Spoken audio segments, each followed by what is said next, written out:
Hello and welcome to another episode of Enter the Boardroom with Nurole, the business podcast that brings the boardroom to you.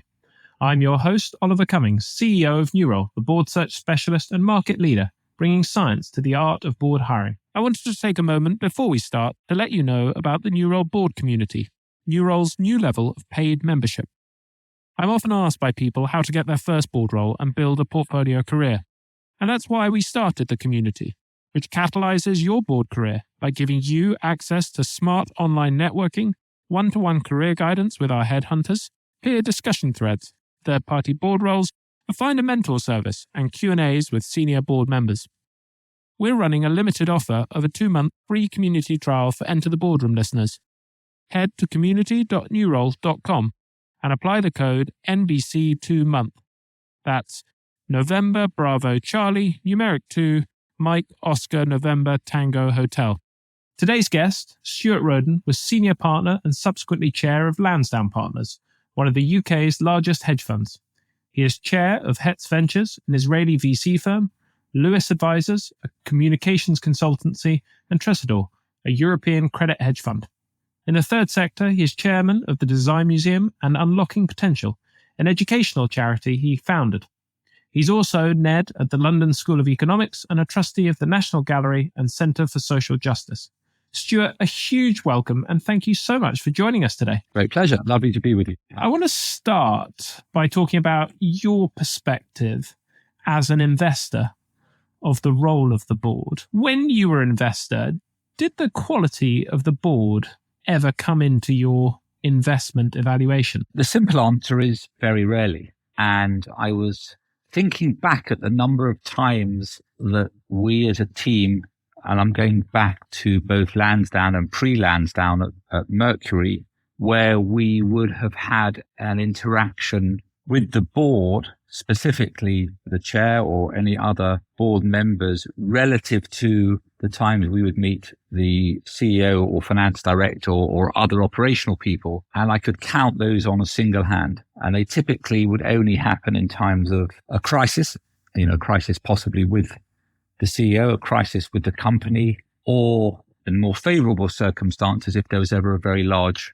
transaction that the company wanted to do, and they wanted to bring the chair in, or we wanted to ask the chair any specific questions. So it really was never a very important part of whether or not we would invest or not invest in a company. It was an added bonus if we knew the chair or the chair had been known to us previously in another company or another industry.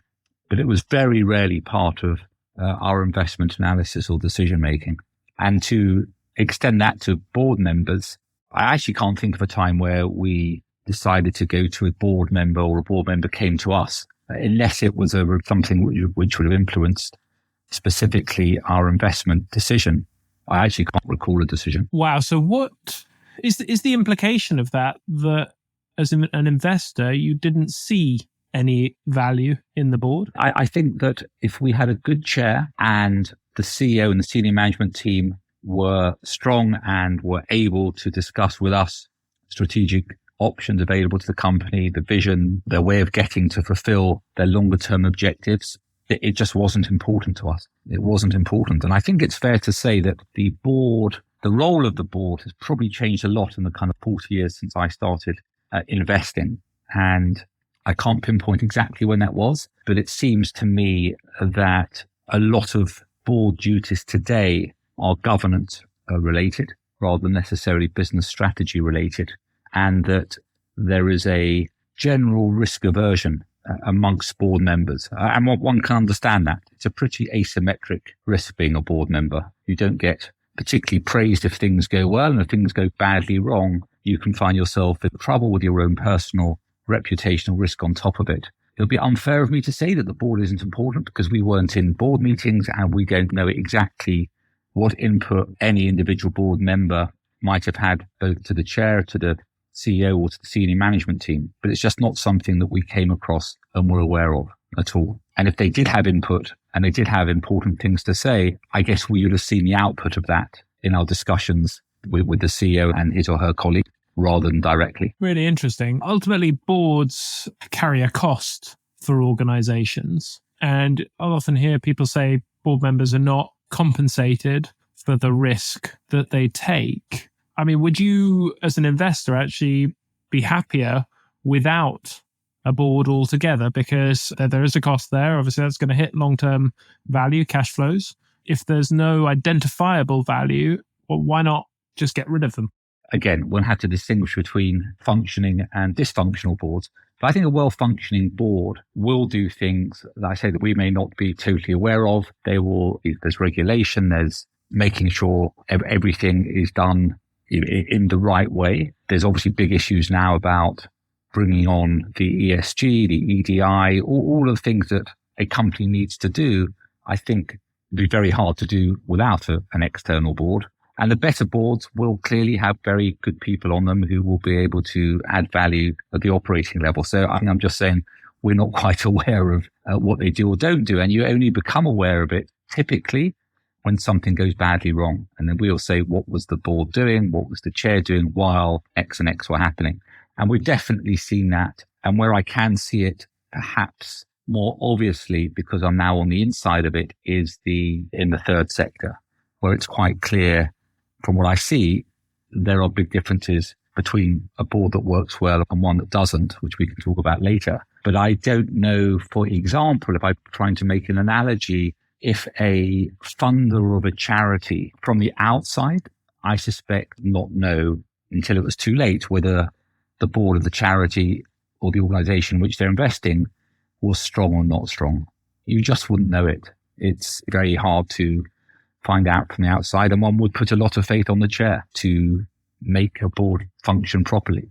And that would be the trust element, that if you knew them or they had a reputation, you would assume that they were doing their job properly. As I say, these things only really come to the fore in times of scandal or underperformance, where everybody turns around and says, oh, wasn't it obvious that such and such was not an appropriate chair of a board? They had no experience.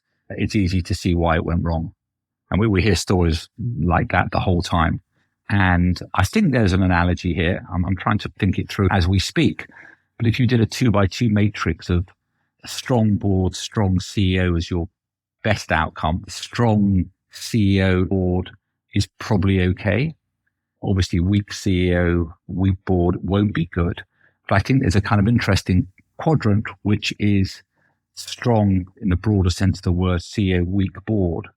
That can either be a good outcome or a disastrous outcome, because the strong CEO can get away with things and be a very forceful personality and have lots of charisma and do things that if the board is not strong, it can be very bad. And I think that is in some ways can be all right. It could be the CEO is strong and good and very capable, but if they're strong and a big personality and a big force, but not capable, that combination can be very toxic. I think that's what you find when things don't go right. That's the kind of the learning. Feels like there's a spectrum developing. I had Hamilton Helmer, who I don't know if you're familiar with, who wrote 7 Powers on the podcast recently, saying one of his things that he's rethought has been the value of the board. And he sees the value of the board or its impact as much less than he ever used to think. And at the other end of the spectrum, we had someone like Professor Kakabadze saying the board has never been more important and that boards need to step up more, and chairs in particular need to step up more. And they, over the last sort of 30, 40 years, they've made a mistake of stepping back and allowing the executive to lead. And it sounds like actually you see boards more at that Hamilton Helmer end of the spectrum, although recognizing that there may be things going on behind the scenes that would allow for that Kakabadze potential for a board to add value. I think that's very well put. For me, having become chair and some members of boards in the non-profit world and also some now in the for-profit world, it's absolutely clear to me, going back to that, thinking about kind of that matrix, that the primary job for the board is to have the right CEO, and kind of nothing works without that. Nothing works at all. And one's life with a underperforming or best underperforming at worst, a bad actor CEO is really tricky to get anything done because you don't have the executive power. And when I say excellent CEO, I would then assume that person would then choose the right team around them and everything else goes with that. So the time one needs, particularly when there's a change of CEO, the time that one needs to take to get that incredibly important. And Obviously, you've got things, some charities, you'll have safeguarding issues, you'll have governance issues, you'll have all of those things. But even those things are ultimately the responsibility of the executive team, back to the CEO, to have the right people inside internally to make them happen. And I guess that's been feels a bit strange, my age to be saying that, but it's been my big learning. That decision is so important. And I've been involved in my own educational charity where we haven't always got that, some of it not our fault. And I think there is a flaw in the system somewhere about references. I don't know if other people have mentioned this, but you meet people and you do your kind of interviews and you bring in your experts and you try and push them and ask them questions. But ultimately, a lot is past performance. What has that person done elsewhere? How good were they? What do people say about them? What would they like to work with? And that's the initial starting point. And we've definitely had cases, and it's happened more than once. I don't think it's an isolated incident, where written references they're almost untruths from previous employers, where people, as we know, come to agreements when they leave for unpleasant reasons that they'll leave, there may be a payoff or something, and we will agree a reference for the next employer who might want your services. And one really mustn't rely upon those. And even the ones where you go and make phone calls and do it verbally, where you would hope to get better information, the learning for me is that you've got to go deeper. You've got to speak to ex-colleagues, people who used to work with a person but are now somewhere else, and not rely upon what's being said by the previous employer. And I made a proper complaint to that organisation. It's totally not right to pass off some for me, particularly when it wasn't just a question of not meeting goals. It was slightly more sinister than that to somebody else. Yeah, it makes me very angry. And I guess one becomes slightly more accustomed and expert at reading what a good reference looks like and what a bad one does by what's not said. So if someone gives a reference now and it's 2 pages that so-and-so worked here, performed their duties well and left here, kind of 18 months later, I immediately know that's not a good reference. So given it is the most crucial thing that a board will do normally, typically in their life, just go for everything. It's a bit laborious, it takes time, and that's very different to how I used to be. I was much more instinctive previously, and you realize that can be very dangerous because that the idea that you hide in your own image is so true. Bring in different people, speak to as many people as you can, speak to unusual sources, and just make sure that there is nothing hidden there. Even if they're not the best person in the world, just make sure there is nothing sinister that you haven't been told by the previous employers because they've come to some arrangement. What I would be really keen to do, if you're happy to dig down a bit more into those experiences that you've had of getting the wrong CEO and what you've learnt from those experiences. Yes. Yeah. Very happy to. So the one that sticks out, and obviously it would be not appropriate to name the person or perhaps not even to name the institution because then it might become obvious, would be one where we were without a CEO because the previous CEO, who was good, but had decided that it probably wasn't the right job for her. So we were without someone in post and therefore, keen to have somebody. And I had a meeting with somebody who said fortuitously they had somebody they knew who had just left a job and on paper looked fantastic, who I met, very engaging, charismatic, eloquent. So we did the references from the organization above the previous employer, from people who had worked on a board alongside this person, and they were all good. They were all very good. And it was verbal and then written ones followed. And it then turned out, again, without going into details, that this said person was fantastic at managing up, but absolutely awful the other way. And interestingly, someone had mentioned that to me before we made a decision. Again, very anecdotal, and one kind of often dismisses these things if you're already set. And then it became apparent that, and this was the difficult bit, that a couple of people were making complaints, and it wasn't until one person had gone quite public that became a torrent. And it turned out that the person wasn't the right person to lead the organization and was doing things you would not expect them to do in terms of management of people. And I actually took it up with the people who gave the reference, and it turns out that the reference they gave was not accurate, which really annoyed me, actually, and annoyed my fellow board members. It's a classic case of passing somebody off. I don't know if listeners ever saw the Larry David Curb Your Enthusiasm, where he passed off a poorly performing secretary to one of his friends, having given her a great reference, and got it in a year when this person had joined. And this was slightly more serious than that. So we did take it up with the people. I guess the lesson is to find people who've worked for the CEO or a senior leader rather than just people they've worked for, because the law around references, which again, many people will be familiar with, is often part of a compromise agreement, and everyone's slightly silenced on both sides. And it's a way to make an exit comfortable for the person who's leaving, but also for the organization. And it might be fine in certain kinds of jobs, and it might be just about acceptable in certain organizations, but where one is dealing with very sensitive issues or a sensitive client base, it's just not acceptable. So if ever this happens again to me, which I'm sure it will, one has to go down to people, particularly people who perhaps work with a person who are now no longer at the organization they work for. Because again, you might be compromised to get someone to say something if they're still at that organization. That was a key learning. And there were several of us in the interview process. So it wasn't just me.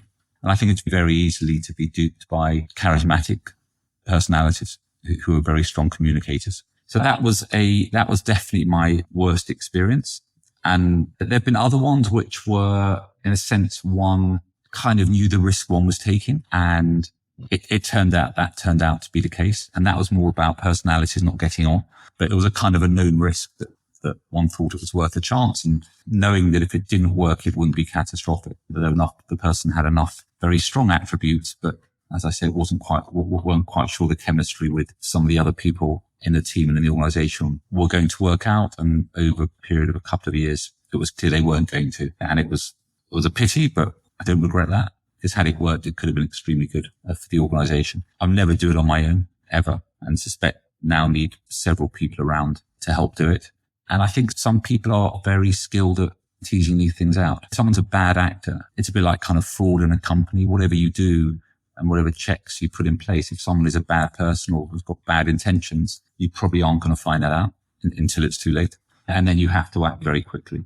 And yeah, that's what we did. To be fair to the board, when we saw this happening and became aware of it, we took advice very quickly and acted very quickly. It was clearly on the verge of disrupting, ultimately possibly destroying the organization. So you have to then take that hard decision very quickly. That's really powerful. So I'm hearing there 3 archetypes. The first being the deeply nefarious type where you're never going to spot it. And I've experienced that as a board member. And one of my sort of reflections on that was I was very glad when it did come out that we had such a good paper trail around it. This was in an environment where there was safeguarding issues, that we had a paper trail that showed that we had done everything possible. But the second type you talked about there was character, where you feel that there is something that is discoverable, and you're saying you have to go deeper. Don't just take the top level, the bird's eye perspective, take the worm's eye view. And that really resonates with me. I remember meeting a CEO who told me about this incredible vision they had and the way that they operated with their businesses. And then I talked to someone who was 2 years into their job in that organization, and it felt like you were talking about a different company. That individual's view, never mind the person who reported to them, but someone on the shop floor. And then the third scenario there that you've outlined is a really interesting one, where you've identified an issue and you choose to manage the risk. And I remember a CEO we did some sort of diligence on, where I remember one of the references came back and said, look, they could be brilliant, and they would have been brilliant had they not spent so much of their time renegotiating their incentive package. And we chose to accept that risk. And it did blow up on us subsequently. But it sounds like the same thing as your situation. Actually, that's a risk that you can choose to take. And if it doesn't work out. Exactly. Yeah. And it's knowable, and it's not one that, if it did happen, would blow the organization up. But someone says the risk is that have a emotional blow up in front of you, or bully people, you just wouldn't take the risk. If it's that kind of, their driving personality might be a different cultural way of doing things to the existing way of doing things, you might think actually a bit of that's quite good to change, but know that there's a risk that doesn't work. So I think, as long as it's a risk that is containable and doesn't jeopardize the overall organization, sometimes you have to take it. It's very unlikely that you're going to find what you think is the perfect person. You're lucky if you do. So it's just a management of risk issue. Okay, so you talked about how to pick the right CEO. I'm curious to hear how you think about building that relationship with them to make it work effectively? And particularly in that scenario where you've got some way there is some sort of risk, how do you do that as a chair? So I think it's some general good housekeeping, which is spending time with them, understanding their motivations, understanding what they want to get out of their tenure. Is it long-term? Is it a stepping stone for something else? Understand where their strengths are, where their weaknesses are. And that takes a bit of time to do because there's a trust element on both sides.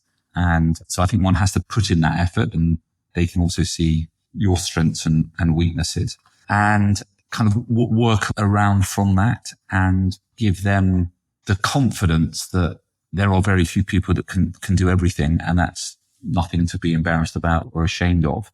And where there are, and you don't even call it weaknesses, you just call it where there are.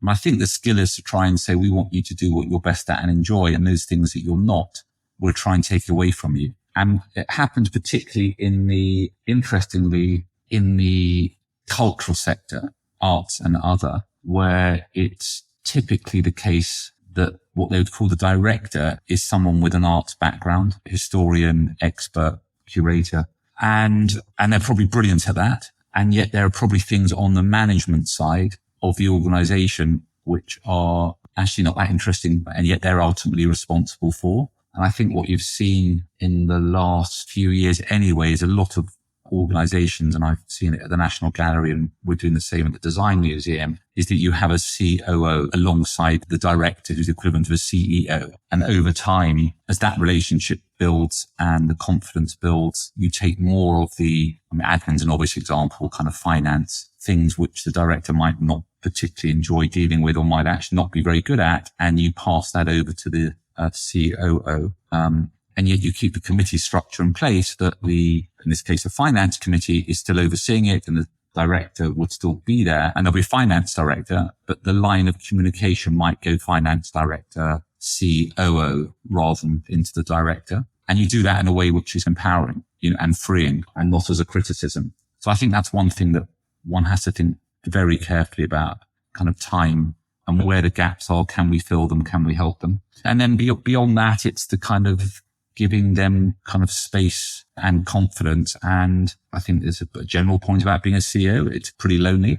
It's a lonely job. And actually, in some cases, the chair, if the relationship is good, does become the sounding board for all sorts. And it might not just be professional. I've definitely been involved a couple of times where the CEO has had a kind of personal issue, which in these two cases, they did make me aware of. And that was the right thing to do, because first of all, you can listen, and you should be aware of someone's having something's going on in their private life, which might mean at the minimum, they need a bit more time off to deal with things, or it might mean actually they're under extra stress. So I think it's right. Obviously, I can't answer the question if there are other ones who did have a problem that didn't come to me. I don't know, but I think it's exactly the right thing to do. And actually the other way around too. I think that relationship is so key that where oneself has got something going on, and it could be, I don't know, from a bereavement to something else, you do tell the CEO that you might not be as available as you were, or you're consumed by something.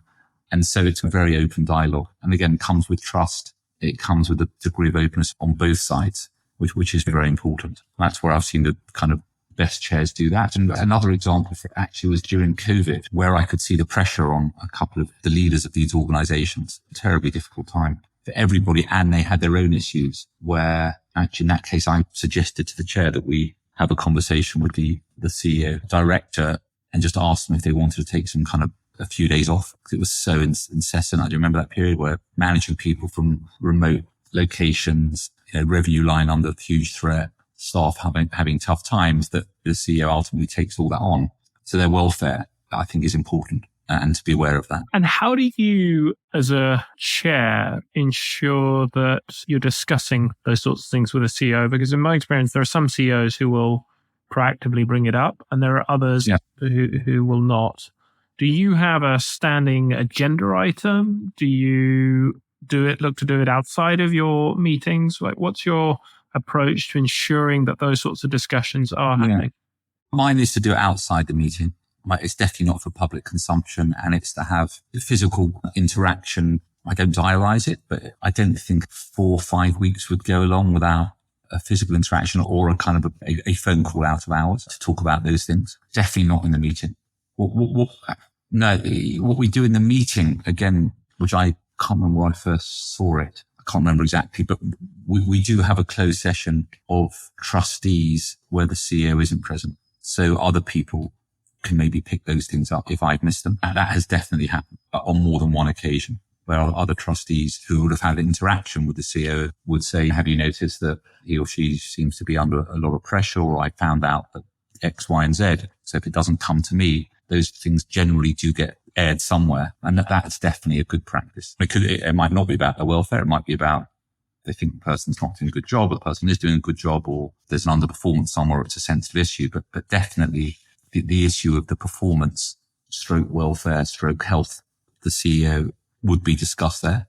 And if it's been obviously without breaking any confidences, which one will do, but if I've picked something up which I think is relevant to their performance or impacting their performance, I would also mention it. That's nice. Actually, it reminds me of a board who have a traffic light system for their in-camera meetings. And I think once a quarter, they traffic light the performance of the CEO and ask each board member to give a red or amber, green. Right. But actually, listening to you talking there, you almost feel like you need to have one for their performance, but also for their well-being as a structured way of ensuring that everyone is thinking about both those sides. Let's move on to talk about investors as board members. Really interesting. Obviously, you have a sort of deep functional expertise. Curious to hear how you think that experience as an investor helps you as a board member and enables you to bring most value as a board member. Going back a bit, I wasn't sure it did, is the truth. I really wasn't. And when you've done something all your life, you take it as second nature. It's what you do. So in some ways, it's a question you should ask other people. I would say it's a kind of maybe two or three things. One is the ability to see the kind of the kernel of the problem quickly. What is the big issue here without getting stuck in the weeds? I think the second thing, and I got used to get teased a bit about this, but I'm very much 80-20 on most things. And I've definitely seen organizations, and I understand it. And it links with the third point. I'll say trying to get everything sorted before they make a recommendation or before they want to push something forward. And it's just very slow doing that. So I'm like, let's just do something which is probably exactly right. There'll be gaps, but present it without it being finished so that we can move on with things. And if we find we need to change it down the line, that's not the end of the world, which links into the third point is kind of aversion to risk. I think being an investor, you are basically daily in the risk business and you are going to make mistakes. And that's part of day-to-day life. And you're going to try and manage those risks and make sure that none of them jeopardize your whole business, the whole portfolio, and then they're never big enough to cause too much damage. And I don't think you have that mindset, the third sector, and it's something I'm going to encourage the people to do. And then the fourth one would be allocation of capital. That's just not something that one hears around a board table. And I want people to be pitching ideas and pitching how money should be spent in an ambitious way. And then it's for us as a board with the senior team to decide which things we do and which things we can't do now and how you might order them. So I guess those four things, and they're all pretty high level actually. So none of those are micro detailing, which I don't think, because it's not an area I know about, frankly. Often there'll be many more people who have more experience and expertise than I do that on the execution side. But in terms of framing the debate, I would say those four things probably should ask other people, but would be the added value.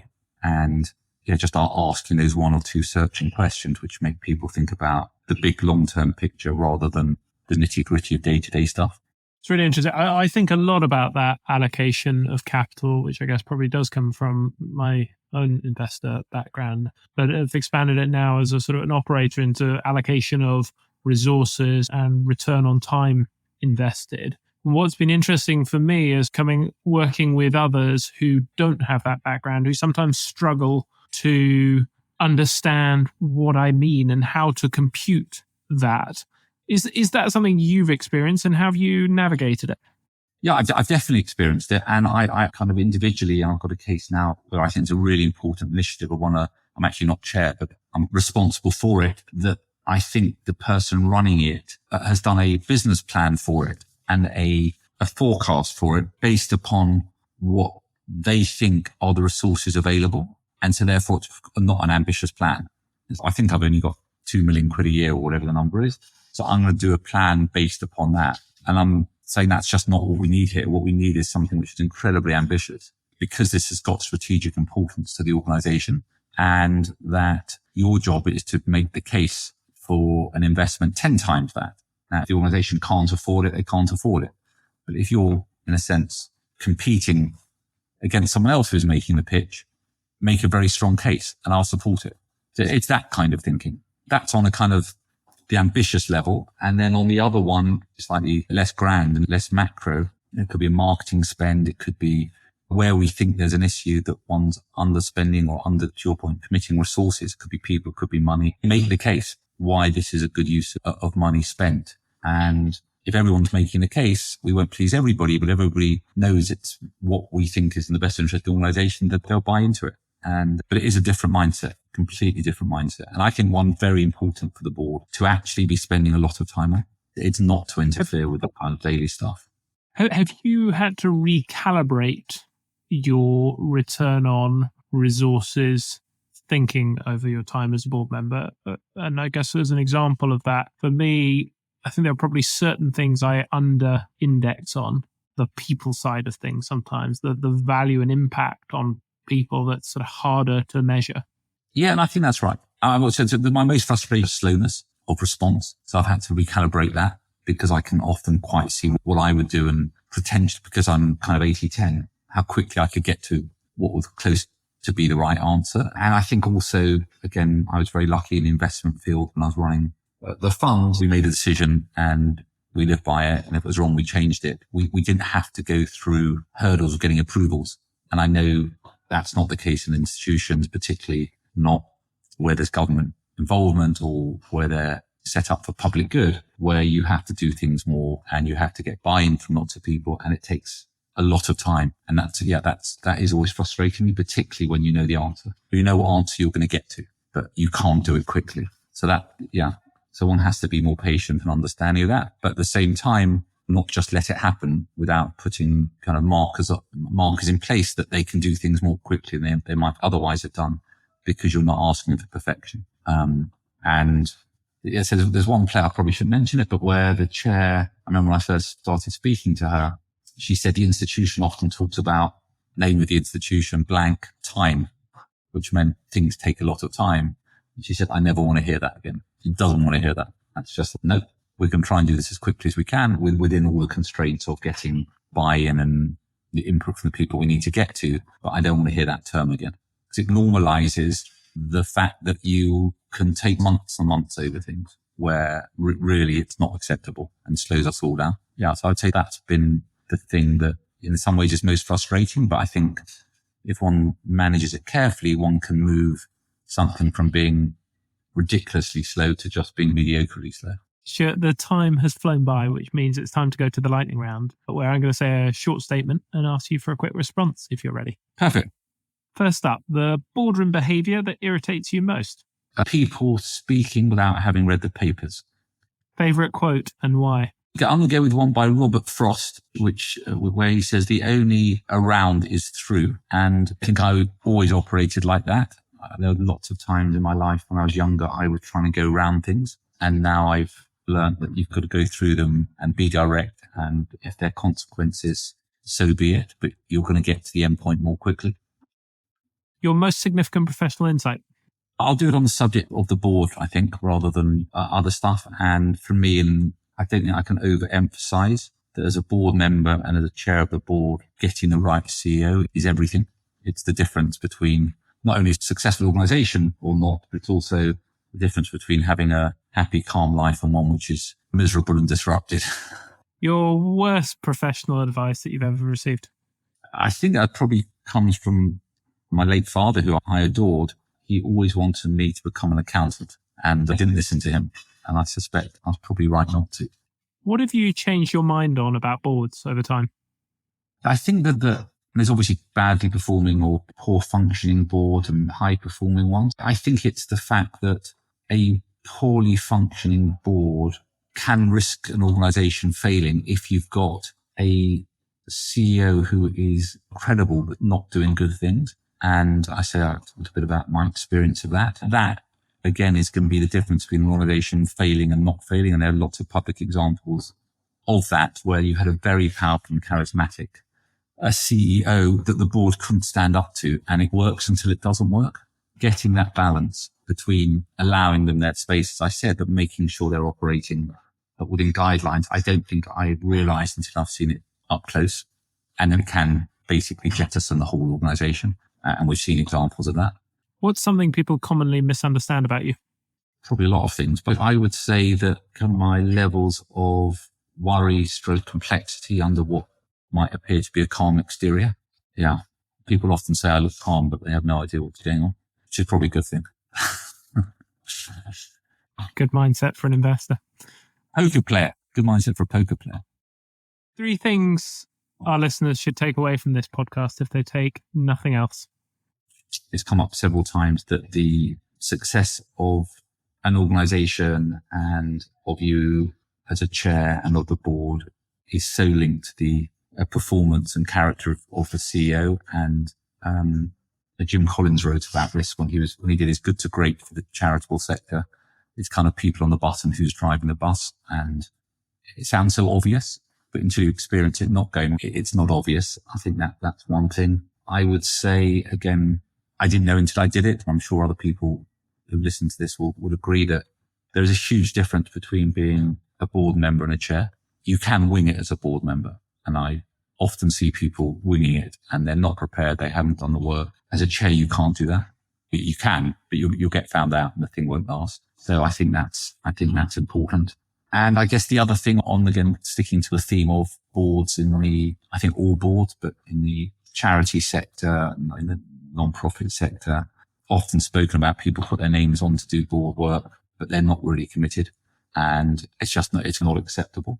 I think if you are going to board, that it comes with responsibility and obligation, and that one needs to fulfill that. And it's not good enough turning up occasionally, not having done the work, not there when you're needed. Quite hard to move off. And your people will know that these terms, and it's either 3 times 3 or 2 times 4. If someone's on and they're not doing anything, it's quite difficult to shift them. And it's that classic cross-subsidy point that everyone's aware of. It happens at work, it happens in business. Well, I've been part of it in my earlier life where, the people who are doing the work really get irritated by the free riders and hangers on. And quite a tricky thing because they're often not being paid, but it needs to be dealt with. And I'm beginning to have those kind of thoughts about people, and we'll try and do it in a constructive way because they're obviously there for a reason. But again, if their life circumstances mean that they can't put in the work and the effort, then perhaps they shouldn't be on the board. Stuart, I have really enjoyed this conversation and had some real light bulb moments through it. So thank you so much for taking the time and sharing your wisdom. Not at all. Thanks, Ollie. It's been a pleasure. If you found this conversation interesting and would like to be involved in similar discussions, join the Nurole board community. Community membership gives you access to 24-hour discussion threads on boardroom challenges and opportunities like those we've been discussing, as well as Q&As with senior board members, smart online networking events, one-to-one career sessions with our headhunters, third-party board roles, and a find and mentor service. We're running a limited offer of a 2-month free community trial for Enter the Boardroom listeners. Head to community.nurole.com and apply the code MBC2month.